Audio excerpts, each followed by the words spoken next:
అందరికీ praise lord. బైబిల్ను సులభంగా చదివే విధానంలో 4వ భాగం స్టోరీ లైన్ రండి తెలుసుకుందాము.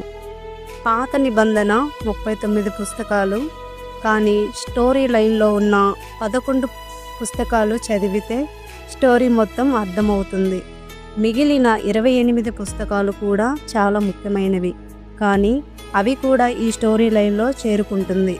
ఆ పుస్తకాలు ఏమనగా ఆదికాండము, నిర్గమకాండము, సంఖ్యాకాండము, యెహోషువ, న్యాయాధిపతులు, మొదటి సమూయేలు గ్రంథము, 2వ సమూయేలు గ్రంథము, మొదటి రాజుల గ్రంథము, 2వ రాజుల గ్రంథము, ఎజ్రా మరియు నెహెమ్యా.